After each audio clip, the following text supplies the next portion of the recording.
Hello guys, আসসালামু আলাইকুম। কী অবস্থা সবার? আশা করি সকলেই ভালো আছেন। আলহামদুলিল্লাহ গাইস, আমি অনেক অনেক বেশি ভালো আছি আপনাদের দোয়ায়। সো গাইস, আজকে আমরা যাচ্ছি হচ্ছে নাগোগাঁও স্থলবন্দর। আর এখন আমরা এই মুহূর্তে আছি নালিতাবাড়ি টু নাগোগাঁও যে রুটটা গেছে, সরাসরি একদম এই রুটটা আপনার ইন্ডিয়াতে চলে গেছে, একদম বর্ডার ক্রস করে, যেদিক দিয়ে মূলত কয়লাবাহী ট্রাক, পণ্যবাহী ট্রাক বাংলাদেশে আসে। আর এই রুটটা মূলত আপনার পানিহাতা চলে গেছে, ওদিক দিয়ে আপনার এই মধুটিলা, গজনি, আর ওদিকে বিভিন্ন পিকনিক স্পট আছে, ওদিকে যাওয়া যায় এই রুট ধরেই। সো আজকে আমাদের প্ল্যান হচ্ছে আমরা নাকুগাঁও স্থলবন্দর যাব। নাকুগাঁও স্থলবন্দর এখন মোটামুটি একটু জমজমাট, কারণ এখানে পর্যটকদের অনেক ভিড় থাকে এখন, কারণ এখন হচ্ছে আপনার ওই মোটামুটি সিজন, এদিকে পর্যটকের আনাগোনা একটু বেশি এখন। সো আমরা এদিকেই যাচ্ছিলাম। আর এই রাস্তাটায় মোটামুটি যখন এদিক দিয়ে আপনার এই পণ্যবাহী ট্রাকগুলা বা এদিকে মালামাল যখন আমদানি হয়, তখন এই রাস্তাটা মোটামুটি বিজি থাকে। অনেক ট্রাক, বালুবাহী ট্রাক বা পাথরবাহী ট্রাক এই রাস্তায় অনেক সময় বলতে ওই সময়গুলোতে খুব বেশি দেখা যায়। আর এখন আমরা আছি হচ্ছে, এটা হচ্ছে আপনার এই নয়াবিল বাজার বললে এটাকে। আর এই নয়াবিল বাজারে এখন আমরা আছি। আর আজকের এই যাত্রায় আমরা মোট 4 জন রওনা দিয়েছি, 2টা মোটরসাইকেলে 4 জন। আমরা এই যে বাইকটাতে আছি এখানে আমরা 2 জন। আর এই যে দেখতেছেন, যে একটু পরে দেখতে পাবেন যে আমাদের পিছনে যে এই যে আছে 2 জন, একজন হচ্ছে জাহাঙ্গীর আলম আর একজন হচ্ছে নজরুল ইসলাম। আমরা মূলত এই 4 জন রওনা দিয়েছি। এই যে দেখেন বাসগুলো, এই রাস্তাটা একটা সমস্যা আছে, এই রাস্তাটায় আপনার শীতকালে এত পরিমাণে বালু থাকে, আপনার বাস বা বড় ট্রাক আসলে আপনার মুখে এমনভাবে বালু ঝাপটা দিবে, মনে হবে যে আপনার মুখে কেউ বালু, মানে একদম বালু দিয়ে দিল আর কি, এরকম মনে হবে। কারণ এই রাস্তাগুলোতে এই বালুবাহী ট্রাক চলাচল করার কারণে সবচেয়ে উল্লেখযোগ্য বিষয় হচ্ছে আমাদের হাতের ডান পাশেই কিন্তু আপনার এই বুগাই নদী রয়েছে, যেখান থেকে প্রচুর বালু উত্তোলন হয়, লাল বালু। এই বালুগুলো এইখান থেকে দেশের বিভিন্ন স্থানে রপ্তানি করা হয়।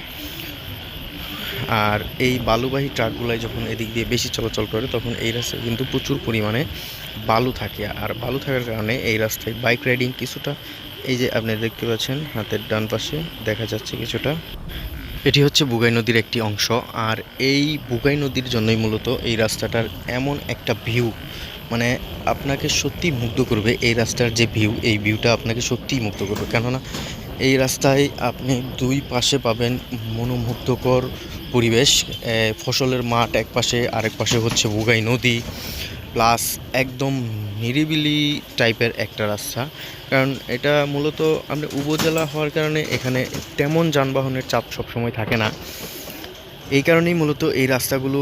আর রাস্তাটা বেশ প্রশস্ত, মানে অনেকটা পাশ একটা রাস্তা, যার কারণে রাস্তার ভিউটা অনেক খুব সুন্দর একটা ভিউ আসে। যার ফলেই দেখা যায় যে আমাদের নালিতাবাড়ির যে সমস্ত বাইকাররা আছে বা যে সমস্ত বাইক প্রেমী লোক আছে, তারা বিকেল হলেই দেখা যায় যে প্রতি শুক্রবারে বেরিয়ে পড়ে এদিকে পাহাড় অঞ্চলে একটু ঘোরাঘুরি করার জন্য। বন্ধুবান্ধব সবাই মিলে, সবাই একসাথে প্রতিদিনই প্রায় প্রতি শুক্রবারেই প্রায় বের হয়ে পড়ে এদিকে একটু একটু ঘোরাঘুরি করার জন্য। মনটা ফ্রেশ হয়ে যায়, ওদিকে মূলত ঘোরাঘুরি করলে মনটা সত্যি ফ্রেশ হয়ে যায়।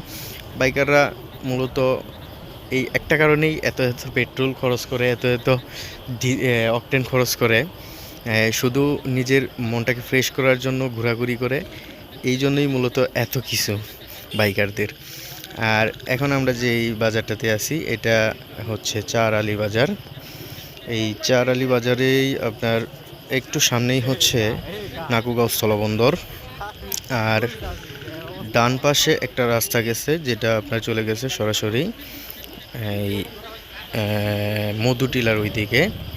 আর এই সোজা যে রাস্তাটা গেছে, এটা চলে গেছে আপনার বর্ডার, একদম চারালি বর্ডার। আর মানে নাকুগাঁও স্থলবন্দর। এই যে ডান পাশে যে রাস্তাটা গেছে, এই রাস্তাটা চলে গেছে একদম এদিক দিয়ে পানিহাতা দিয়ে, এদিক দিয়ে সরাসরি হালুয়াঘাট যাওয়া যায়, হালুয়াঘাট, গাবড়াখালি এদিকে চলে যাওয়া যায়। এই যে শুরু হইলো মানে বর্ডার বর্ডার এখান থেকেই কয়লার খনিগুলো দেখা যায়, কয়লার খনি বলতেছি সরি, এখান থেকেই যে কয়লার ডিপুগুলো আছে, কয়লা পাথরের ডিপুগুলো আছে সেগুলো দেখা যায়। কারণ ইন্ডিয়া থেকে পাথরগুলো এনে এখানে আগে কয়লার ডিপু বলা হয়তো এগুলোকে, এখন মূলত কয়লার ব্যবসাটা হয়তো এদের একটু কমে গেছে, যার কারণে এরা মূলত এখন পাথরের আমদানিটা এদিকে একটু এখন বেশি দেখা যায়।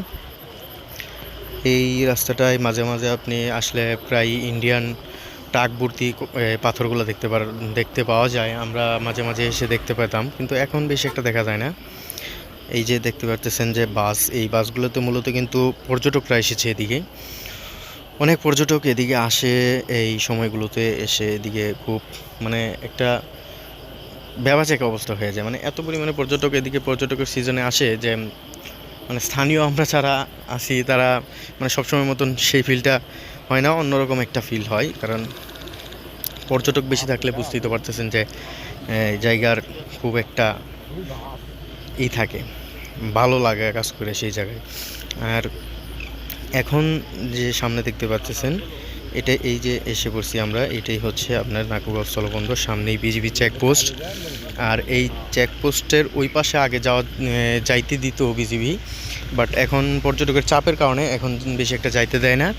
একদম আমরা আগে যখন এইদিকে আসতাম তখন একদম ভিতর পর্যন্ত যেতে পারতাম, ইন্ডিয়ার বর্ডারের কাছাকাছি যেতে পারতাম, ওদিকে বিএসএফদের সাথে আমাদের সাথে কথাবার্তাও মাঝে মাঝে হইতো, কিন্তু এখন ওদিকে যাওয়া যায় না। এইখানেই মূলত এখন পর্যটকরা আসে, এখান থেকেই মূলত দুই একজন পারমিশন নিয়ে একটু যেতে পারে বিজিবির। আর এখানে এই যে নাগরগঞ্জ স্থলবন্দরের ইটা আছে, এটার ভিতরে ঢুকে অনেকে ফটোশ্যুট করে। আর এখানে মোটামুটি অনেক লোকজনের সমাগম হয়, যার কারণে সবাই আসে এই জায়গাটায়, অনেক অনেক সুন্দর একটা ফিল নেওয়া যায় এদিকে। এই কারণেই মূলত পর্যটকরা এখানে সপ্তাহে ছুটির একটা দিন হয়তো বা ঘুরতে আসে। আর এখানে দেখতেই পাচ্ছেন যে এই সামনেই বিজিবি চেকপোস্ট তারা আটকিয়ে দিয়েছে, আপনার এদিকে আর সামনে এগিয়ে যেতে দিচ্ছে না। এই যে একজন বিজিবি অফিসার দেখতেই পাচ্ছেন দর্শনার্থীদেরকে বোঝাচ্ছে কেন ওদিকে যাওয়া যাবে না। আর ভিতরে যে ছেলেপেলেগুলো দেখতে পাচ্ছেন তারা মূলত 0 পয়েন্টের বাসিন্দা, তারা তাদের ঘরবাড়ি সেখানে। আর ওই যে দেখতে পাচ্ছেন সামনে বিএসএফ দাঁড়িয়ে আছে তাদের সীমান্তে, আর এখানে আমাদের সীমান্তে আমাদের বিজিবি আমাদেরকে বোঝাচ্ছে যে ওখানে যাওয়া যাবে। সো গাইস, ভালো থাকবেন সবাই, দোয়ায় রাখবেন। আসসালামু আলাইকুম।